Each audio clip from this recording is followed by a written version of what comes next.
अस्सलाम वालेकुम dear students. आज के सिलेक्शन में हम स्टार्ट करने जा रहे हैं लीनियर सर्किट एनालिसिस का कोर्स, जिसको एलसीए कहते हैं। ये बहुत इंपॉर्टेंट कोर्स है। इस कोर्स की इंपॉर्टेंस इंजीनियरिंग में इतनी है जितनी प्रोग्रामिंग फंडामेंटल कोर्स की कंप्यूटिंग के अंदर होती है।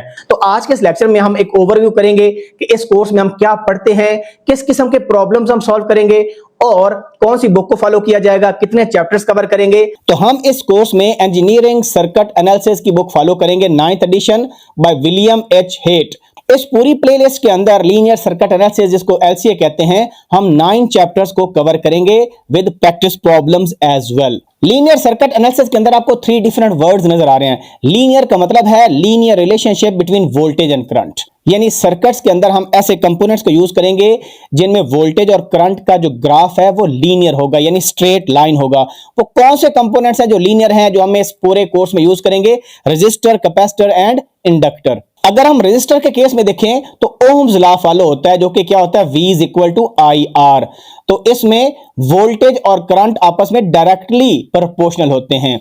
और अगर इसका ग्राफ देखा जाए तो इसका ग्राफ कुछ इस तरह का होता है। यहां पर लेट्स सपोज वोल्टेज हमारे पास है और यहां पर हमारे पास करंट है, तो इस तरह की स्ट्रेट लाइन बनती है। अगर हम इसकी स्लोप फाइंड करेंगे तो हमारे पास रेजिस्टेंस आएगी। कुछ बुक्स के अंदर ऐसा भी हो सकता है कि यहां पर करंट हो, यहां पर वोल्टेज हो, तो उस केस में अगर आप स्लोप फाइंड करेंगे तो वो I ओवर V आएगी, विच इज 1 ओवर R, जिसको हम कंडक्टेंस कहते हैं। इसको हम डिटेल से नेक्स्ट लेक्चर के अंदर स्टडी करेंगे। अब कैपेसिटर के अंदर हमारे पास करंट और वोल्टेज का रिलेशन कुछ इस तरह होता है, I is equal to CdV by dt, यानी जो करंट है that is directly proportional to rate of change of voltage. और अगर हम वोल्टेज को फाइंड आउट करना चाहें तो हमारे पास क्या हो जाएगा? यहां से dv है और dt उधर आके मल्टीप्लाई हो जाएगा, और वोल्टेज निकालने के लिए हमें इंटीग्रेट करना पड़ेगा, क्योंकि ये वोल्टेज का डिफरेंशियल है। तो हमारे पास जो वोल्टेज है वो डायरेक्टली प्रोपोर्शनल आ जाएगी इंटेग्रल ऑफ करंट। तो ये भी लीनियर रिलेशनशिप बनेगा। और इंडक्टर के केस के अंदर हमारे पास फॉर्मूला होता है V is equal to L D I by D T,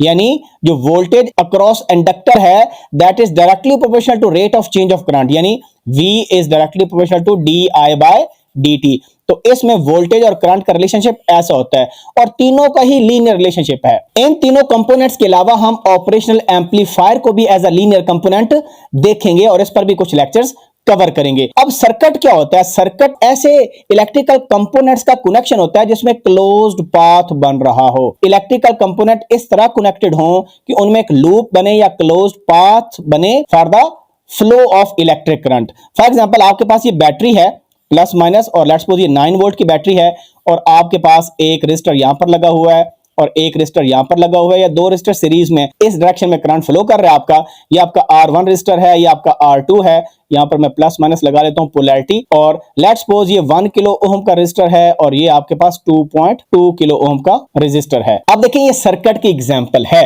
क्योंकि आपके पास एक क्लोज्ड पाथ बन रहा है। तो लीनियर सर्किट क्या हो जाएगा? लीनियर सर्किट एक ऐसा सर्किट हो जाएगा जिसमें लीनियर कंपोनेंट्स हैं, यानी रेजिस्टर हो सकता है, उसमें कैपेसिटर हो सकता है, इंडक्टर हो सकता है, ऑपरेशनल एम्पलीफायर हो सकता है। जो डायोड और ट्रांजिस्टर है ना, वो लीनियर कंपोनेंट नहीं है। वो कौन से हैं? वो नॉन लीनियर कंपोनेंट्स हैं। क्यों? अगर उनमें आप VI कैरेक्टरिस्टिक देखें तो वो स्ट्रेट लाइन नहीं बनती, बल्कि क्या बनती है? कर्व बनती है, एक नॉन लीनियर कर्व बनती है लाइक दिस। तो इस वजह से इनको हम इस कोर्स में स्टडी नहीं करेंगे। तो मैंने आपको बता दिया लीनियर सर्किट क्या होता है।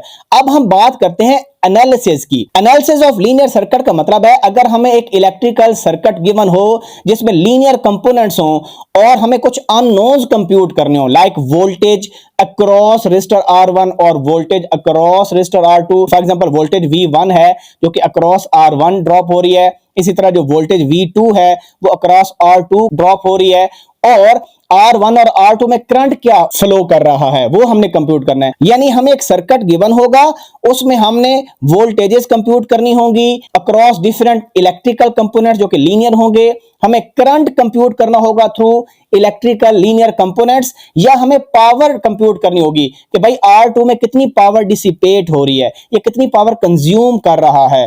तो इसको कहते हैं एनालिसिस। यानी सर्किट गिवन होगा और डिफरेंट क्वांटिटीज को कंप्यूट करना होगा, लाइक वोल्टेज, करंट और power, of different linear components, तो इसको हम कहेंगे एनालिसिस।